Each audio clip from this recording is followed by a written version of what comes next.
We are an interactive strategy design and development company, and we create delightful experiences using Drupal and other open source technologies.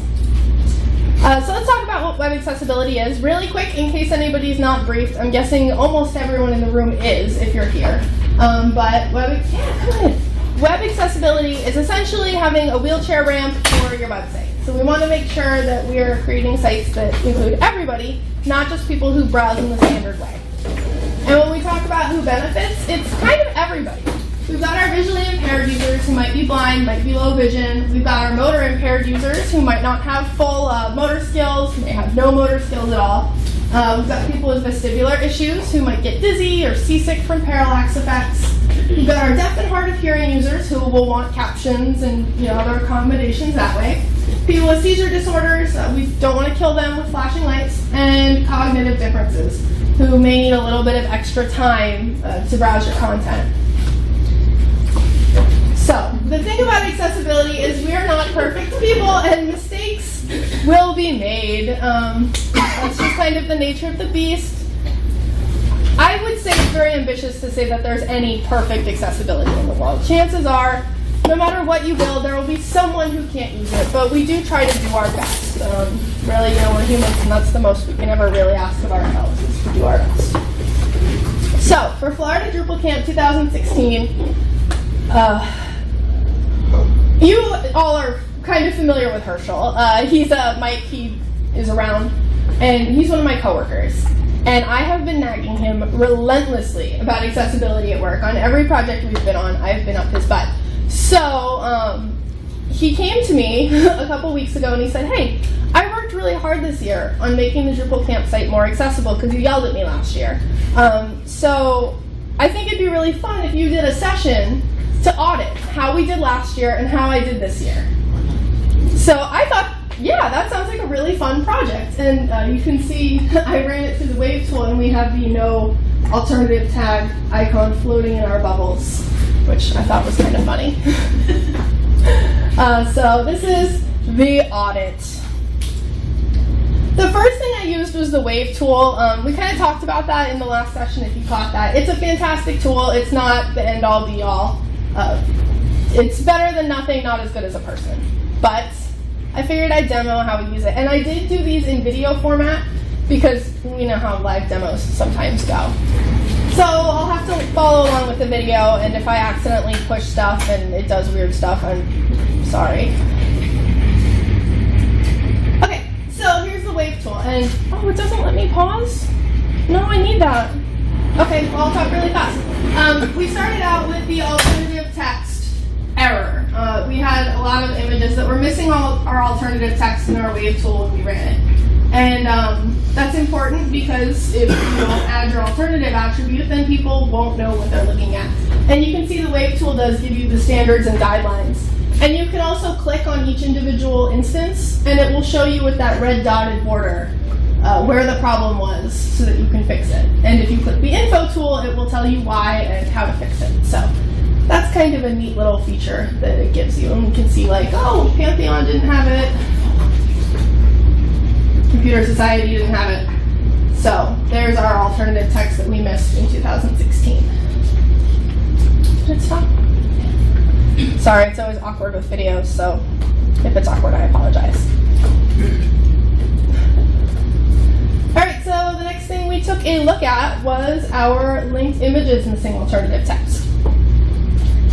So I clicked my little info button to see what that means and why it matters. And an image without alternative text results in an empty link. So if you have an image in there that's linking to somewhere, you're essentially hijacking someone with a surprise to where they're going should they click that link. We don't want surprises. We want to know where we're going, so that is important. And we can see that, yeah. So when we pull up the inspector, this is hard to see, but basically we can see that we don't have any information on that image about what we're clicking. It doesn't tell us that we're looking at Jesus, it just tells us here's an image, and our alt attribute is actually there, but it's empty. So, no bueno. Oops.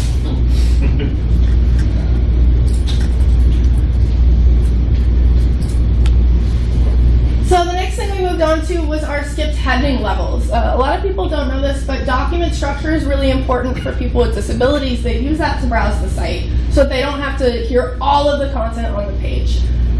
So your H1s, H2, H3, your structural elements are not decorative elements. They are structural elements. So you don't want to apply your styles to all H2s and then be like, I'm going to make this an H2 because it needs to look like this. You want to decouple those because the use for different heading styles is not how it looks. It's how it shows up in the document outline. And if we go on the Wave tool, we can actually use the outline tool and it will show us the full document outline of the page. And we can see we went straight from H1 to H3 here, which is better than some mistakes, but it's still not ideal. We always want to kind of keep that H1, H2, H3 rhythm down the whole page without skipping over anything.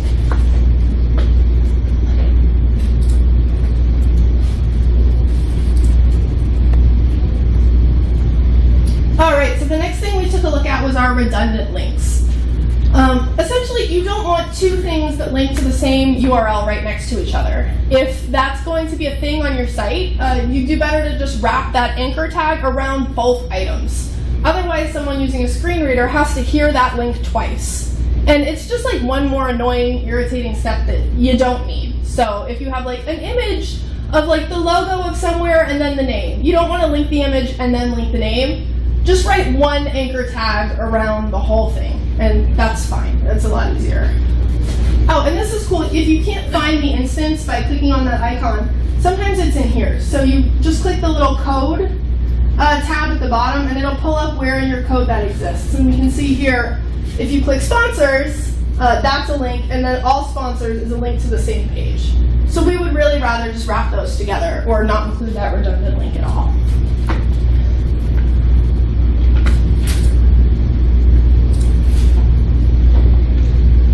So the next thing we looked at is we have a features section in Wave. And features are not a bad thing. A lot of the time they're good things. We want features to show up. And you can see we did put alternative text on one image on this page. So that is one better than nothing. But if we take a look in the code, okay, we have, oh, look at that, we've got our little alternative text, Florida DrupalCamp logo, all right. Oh, and then we have title text too, and it's for the wrong year. So we don't want to put title text on images. I know it's a common mistake to make. Don't use it, don't touch it, don't use the title tag at all. Just stick to your alternative text for your images, and it'll be a lot clearer and a lot less irritating for our screen reader users. And make sure you have the right year in your alternative text. So.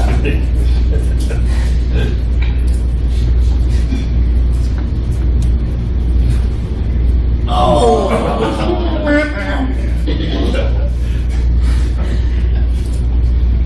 So let's talk about skip links. Skip links are really useful for people who are navigating by a keyboard, whether they be blind or just using a keyboard for motor reasons. A lot of websites tend to have the same navigation over and over and over on every page. It stays consistent, which is nice for our users. They should know what to expect on each page. What is not nice for our users is having to hear the same 50 links on every single page before they can get to the meat of your content. So what almost all websites have is kind of like the house elf of accessibility, because if you don't know about it, you'd never know it's there. As soon as you get on the page, if you hit tab, you will see a skip link come down if it's done properly. And it says, oh, skip. And you skip that, and it will land you in the main region of the page. Unfortunately, on this page, our main content, although we do have a skip link, our main content link is right before the footer after all the content. So while we do have a skip link that Drupal includes, it doesn't really work as intended, because if we click it, we've missed all the content. And now we have to navigate backwards to enjoy that. So, oops, that wasn't properly implemented. So our best bet would be to put that ID main content on our main content region.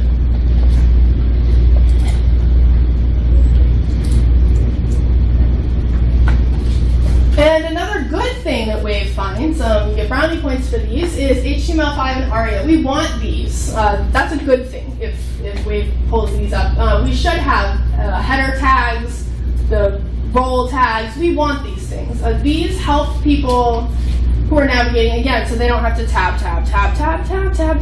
They can say, okay, the screen reader, I just want to go right to the footer, or I just want to go right to the sidebar. Just bring me there. And there's a lot of technologies that can do that. So if you have these roles, that's a much nicer way for someone to be able to navigate than have to click through every single item on the site to get to it. So here, and again, you can hit the code tab and click on that, and it'll show you right in the code where that exists so you can have a peek. So see right here where we see role equals main? I know it's fuzzy, you'll have to trust me. But that is where we would want to have our main content ID that the skip link is linking to. So next time, we know that's where it should be. And there's a little ARIA role. Article role equals article.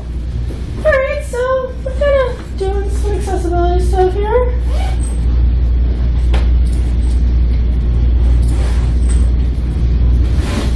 Alright, so the next thing that we can see in the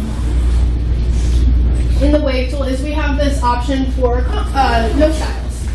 You should always look at your site without the styles to see if it flows as you would expect it to flow. You don't want your content to not make sense without CSS positioning it, because screen readers will not read CSS. So your site should always make sense with the flow and with your document outline with no styles at all. It doesn't look pretty, but it should make sense.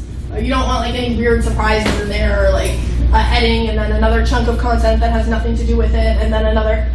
Just check the flow before you move forward with that and make sure that it looks all right with no styles. I kind of took my time scrolling through this on the screencast, I'm sorry. But, oh, then we have our little footer at the bottom. That's nice, that list. All right, we also did contrast on Wavepool. It will show you where your text contrast is good and not good. Anywhere where you see this icon is not good. If someone has low vision, they need more contrast than the average person, or if they have a different kind of color blindness. So you want to make sure that there is enough visual luminosity between your text and your background so that people are able to read that text even with weaker vision. You can see here, if you click on this, it'll show you, here's your foreground color, here's your background color, and this fails at AA and AAA on normal text, and AA and AAA on large text. Because the rule does change at 18 pixels. Some things will pass and sometimes they won't. So for instance, on large text, on AAA, this is a pass. But if you go under 18 pixels, it's going to fail on AAA. So if you're just planning on using it huge, it might be fine if you need to hit AAA, but your best bet is to try to get green all the way across. That's always better. The better you can do, the better. And so we can kind of comb through there and see what we did wrong. So this color palette isn't super accessible. I kind of mentioned this one in my last talk, colororacle. We didn't go any deeper into it, but colororacle is kind of a fun tool. It's great for your designers because accessibility really, once you're developing, that's not the time to be thinking about accessibility. The time to be thinking about accessibility is when design and project management happens, because that is the point at which these things should happen. Because once you're retrofitting, you're eating into the budget way more than you would than if you just did it right the first time. So this tool is great for designers to see what their designs will look like if someone has different types of color blindness. So for instance, if someone is red-green colorblind, like 5% of men are, the DrupalCamp site will look like that. Which, it's kind of neat to be able to walk in someone else's shoes and see what they will see, instead of just kind of trying to imagine in your head what that would look like. So if someone has a red deficiency, our DrupalCamp site would look like that. You can see this kind of gets harder to see with a red deficiency. And if someone has a blue deficiency, it will look like that, which has lots of pink, and I kind of love. But it is good to be able to do this. And this is iffy for contrast too. Even though we do have this drop box, you never really want anything modeled behind text. It makes it very difficult for a lot of people. We want to have something nice and stark there. Another great tool for designers and for developers is Contrast A. It's a free tool by DOS Plankton. And it's kind of neat. You can put in what colors you're planning on using for your palette. What I did here was as a close approximation to the DrupalCamp site colors. you can see what it will look like, both flipped and then the first way. And then it will tell you the level threshold that you're hitting, AA and AAA. And we have it on large text and small text, so we know if we're passing everything but small text to AAA. When I pull it down, you can pull through the color to make sure you're hitting it. And that way you can get as close to the color that you wanted as possible while still passing. So I like to just drag it till the check mark appears. And then it's easier to haggle with the client and be like, can I just have like 4 shades darker? And usually they'll work with you. And now you can do this color deficiency simulation. If you open that, it will show you what your text samples will look like with different types of color deficiencies, and if it would pass for them as well. So the more check marks you can get, the better. There is a free tool in everybody's MacBook. It's called VoiceOver. So if you are a developer and you're curious about what your users will hear, not everybody uses VoiceOver, but it's a good starting point to kind of get an idea of, it does sound a little odd at first, and she sounds a little mean, but it's a screen reader that you can use just to get an idea, and I do like to keyboard test things before we launch them with the screen reader to make sure that nothing is reading really strangely. Hopefully you guys can hear this. Please play. VoiceOver on Chrome. Florida Drupal selected blank. Florida DRUPALCAMP 2016. Selected blank. Conference. List 4 items. Selected visited blank. Session schedule. See right here, we're hearing links that we're not seeing because this is not keyboard accessible. So even though we're hearing those, we can't see them. And if we're a keyboard navigator, we're not sure where we are. Blank. Speaker info. Selected blank. Contact. Selected blank. Selected blank. Sponsors. Selected I took mercy on you. Blank image. Slash index.jpg question OK equals 3 UI by list selected. That would have sounded a lot better with alternative text. That's why we put that there. Map to Florida Technical College. Okay, that was good. Blank. MAP. Selected visited blank. Slash index.png question OK equals 3 Mixel Pantheon. Pantheon is the website management platform. Top developers selected blank. Slash index.png question OK equals JPWC1GSDEVPANEL control panel for dev selected blank. Slash index.jpg question OK equals 0E underline 8 selected blank. Selected blank. Selected visit blank. Session schedule. Selected. So these are working great. These play nicely. Selected blank content info 3 items. Selected blank. Like FL Drupal selected blank. Florida Drupal group. You are currently selected blank. Like FL DrupalCamp on Facebook. You are selected blank. Okay. Follow at FL DrupalCamp on Twitter. You are currently on a link. So this is kind of what your site sounds like to someone with a screen reader. And you want to be considerate of a few weird little gotchas. For instance, you might have noticed that it read DrupalCamp instead of saying DrupalCamp and attempting to sound it out. It also did that with the word map.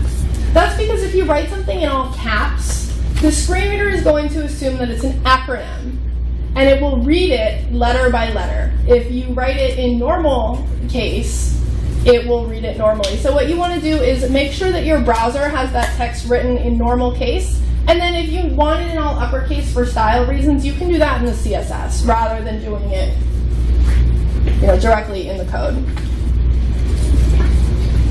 So the next thing, Sorry, one question. Yeah. So if you have alt text there, it's not going to read the link, like the slash index. Yeah, if you have for a link.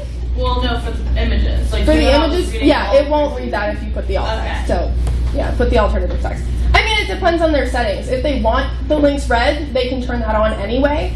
But there's a setting that says just read me the alternative text, and that's what most people keep on because who wants to hear that? Yeah. So the next thing I did is I audited for our keyboard accessibility, because this is really like the linchpin of accessibility. It all needs to be working via keyboard. So we can see we've got kind of a focus box on some of it, but if I hover here, this menu drops down. But if I'm just doing focus, look, I can't get to any of those links visually. I can only get to them via hover. And this is an easy thing to fix. Whenever you put in your CSS, like on hover, do this, just tell it also, and on focus, do this. Just extend all of your hover states to your focus states. Like here again, we've got this cool hover effect, but we don't have it on focus. We do have a focus indicator, but they're still missing the cool effects. And someone with a disability still deserves to enjoy all the frills of your site, like all the pleasantries as well. So it's not just about extending functionality, it's really about extending the same experience for everyone. This is important. This flip over on hover is not extended to focus. And that one is especially bad just because it's not just aesthetic. That's information now that they can't access. So we really don't want to lock anybody out of information, especially not sponsor information when these people are nice enough to help us pay for DrupalCamp. We want everyone to be able to get to that information, whether they can use a mouse or not. And all of this worked just fine. Actually, again, the hover state was not extended.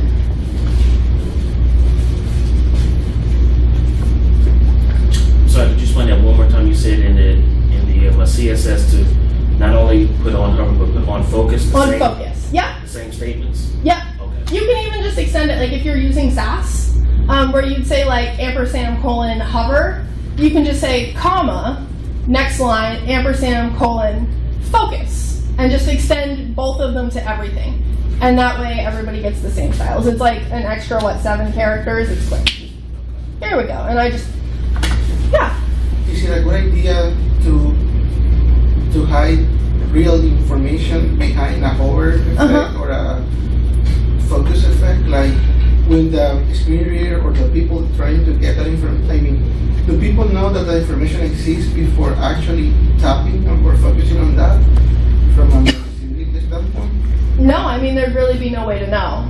Unless, actually on this, it may be so because it is a link. So if that text is inside the anchor, it may read it, but someone who is on a keyboard who isn't playing a screen reader because they can see, they will not know that information is there. It's just lost to them. So we do want to make sure to extend that hover to focus as well. Okay. So, Florida DrupalCamp 2017. Let's see the progress that Herschel promised me that he made. The audit. Keyboard accessibility. I figure we'll just start where we ended. So let's talk about keyboard accessibility for 2017. Hey, look at that! Ah! Got our hover states. We've got, it's working with just the keyboard. I don't need a mouse anymore to get to the menu. So that is a huge jump forward. We like that. Also, look, that hover state is working on focus. See, I can click out, click back in. Oh. All right, see, so that's working. Everything is, those effects are coming in. Our flip overs are working on focus now, so everybody can access that. That's good stuff. That's a big improvement. So, yay, we have our flip overs. We've got some hover states. We've got the menu working. These hover states were still not extended.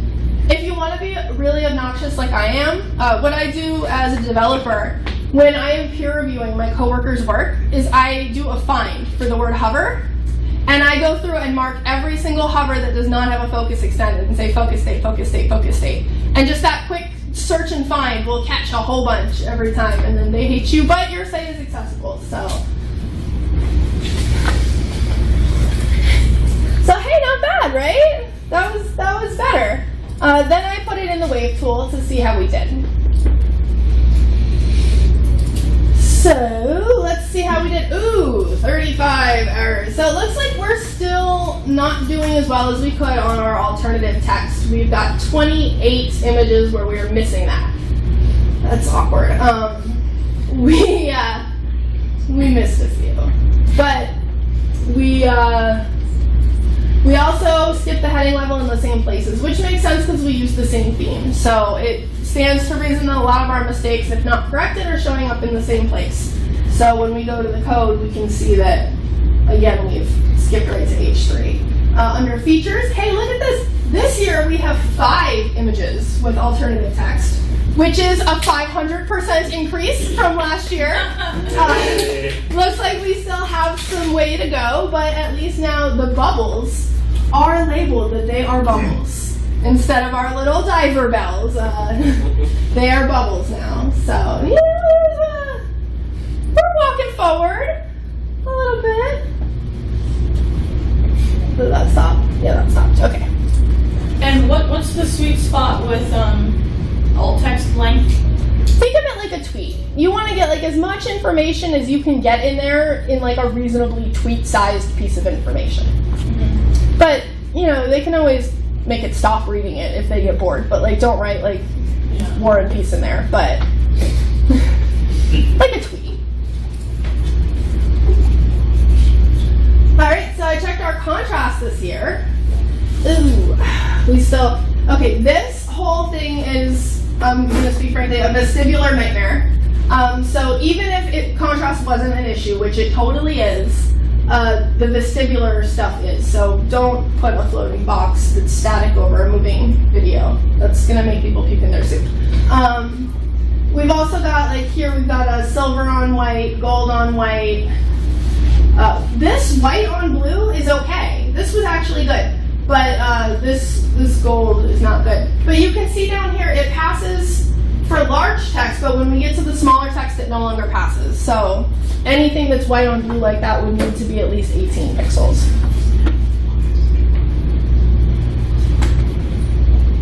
Get it? Yeah.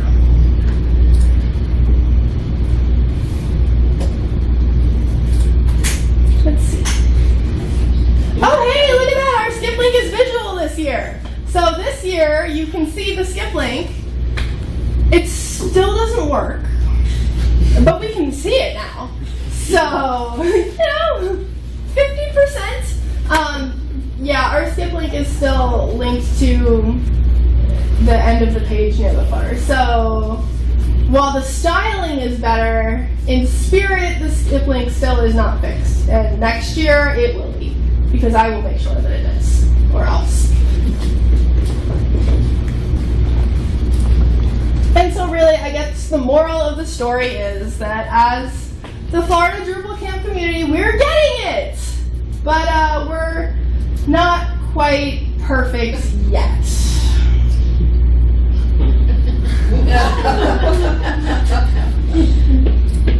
Thanks for listening.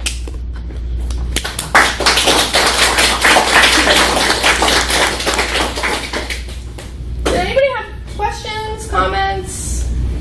Yeah. Is it possible for you guys to, and you might have already done this, but to have like a Git page with the 2016 and the 2017, so we could actually see the code between the homepage differences and see what changed between the accessibility? Yeah, I imagine so. I'd have to ask Mike to be sure, but I imagine he wouldn't mind posting it would be really good to see like where they made those changes. Yeah, definitely.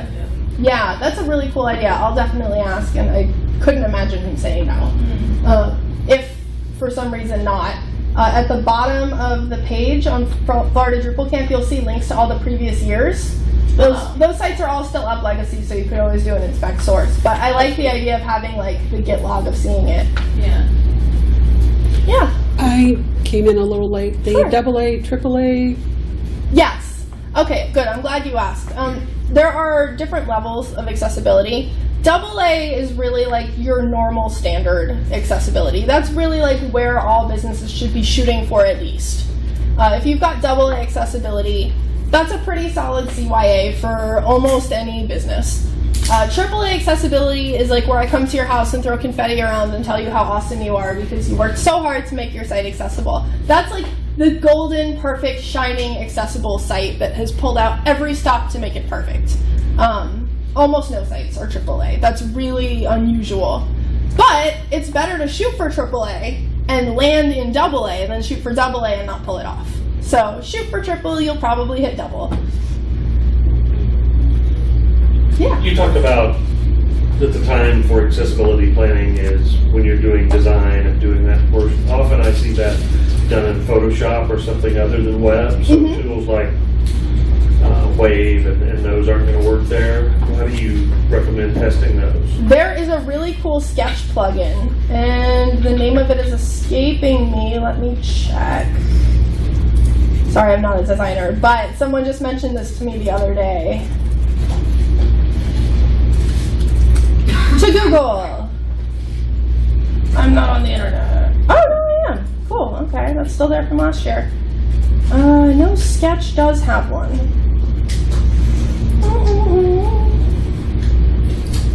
Maybe it's in my downloads folder. I feel like I just... poop. It's not wanting to load. Let's find out. I know there's a good Sketch plugin that will let you see the accessibility.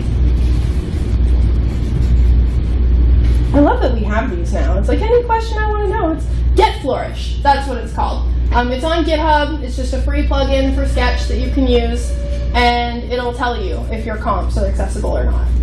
And so that's a nice thing. Because yeah, you definitely don't want to backtrack and like haggle with the designers about it once it's designed. It's good to kind of keep your voice in the mix the whole time. And obviously at the sales part too. Accessibility really takes a village. But you want your sales guys putting this in your client's head before you even begin and like portioning hours for it, because retrofitting for accessibility is a nightmare. You don't want to have to do that. You want to build it right the first time. Good question. The other day I was working on a site using the form API, and there was an error about the text field elements not having a label. And using the form API, you can actually define a label, but it doesn't have a for, label for, and then the text field with a name. So there was no way using without writing custom code to overwrite that. So is that something that you have encountered, or I just need to hard code or custom code that into the website if I want to class that test? Honestly, I didn't know that. That's something we should probably fix as a Drupal community. I'm sure Mike Gifford's head would explode if he heard that, so I will let him know that that's a thing so that we can fix it. But until then, yeah, you can custom code a template to make that there. Yeah. I just wanted to comment on the video behind the box. It's also terrible if you have sensory processing issues, because all of a sudden your eyes are tracking the movement and not seeing anything going on behind it, and then you have a headache. And why was I here?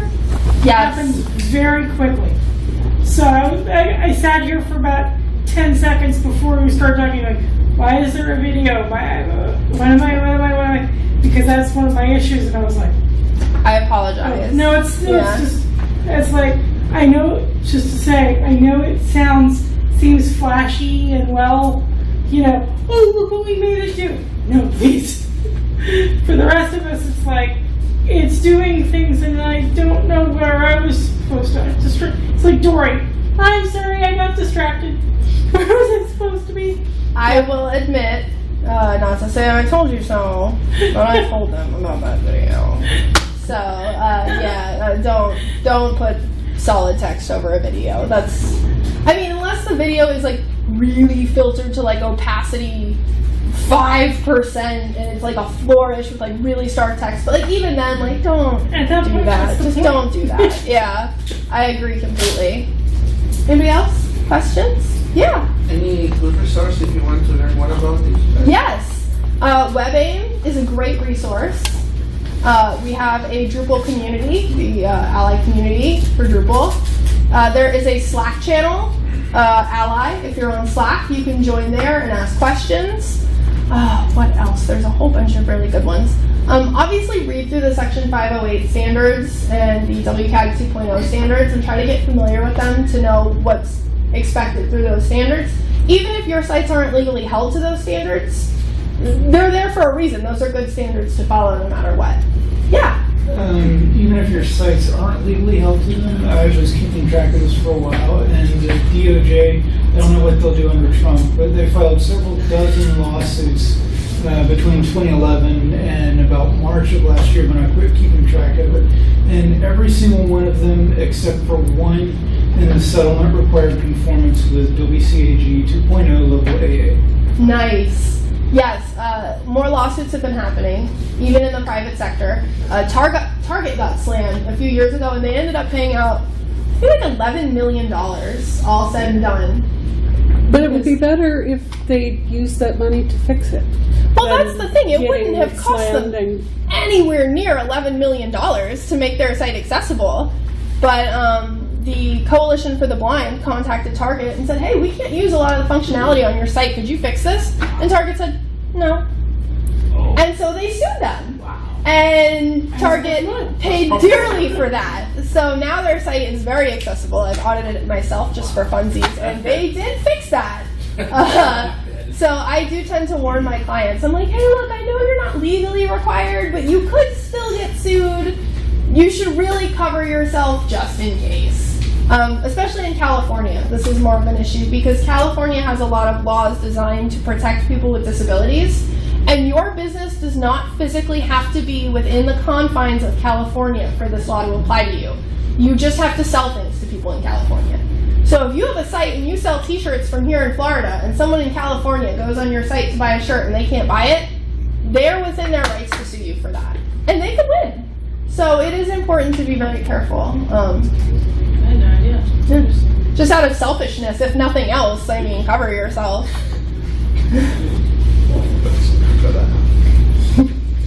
But, you know, I'm kind of like, because I am like an accessibility nerd, whenever I hear someone got sued for refusing to be accessible, I'm like, good, that's what they deserve. And like, my boss, he's like, you know, you're a little heavy-handed in your presentations about accessibility. You don't want people to feel bad. I was like, yes, I do. If they're not being accessible, I absolutely want them to feel bad. And he was like, oh, all right. If you're basically saying screw my neighbors, there aren't that many of them that are going to have this problem anyway, you should probably feel bad. Exactly. You're doing something bad and you should feel bad. But, you know. a meme right now. But with the current government, we might lose a lot of that. Yeah, I'm concerned that this year a lot of accessibility stuff was supposed to go through legally.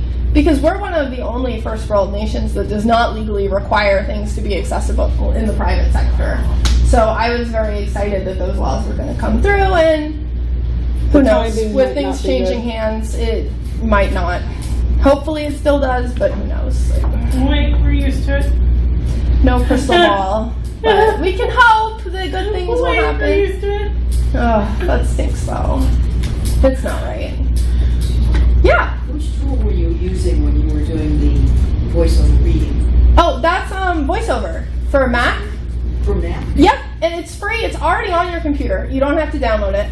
You just hit Command and F5, and it'll come up. No, I was just surprised. That's the same voice for the last, as far as I know. Because when I was in the company as a dyslexic, they gave me a board. I still have a board. It's like this big, and you got the big manual and everything. 36 years, and it's the same voice. In this day and age, with the ability for voice recognition, you would think that it would be more human. You know, you have some choices. There's a few voices to choose from. I like him because he sounds a little saucy and British. But there are other voices to pick from if you don't like him.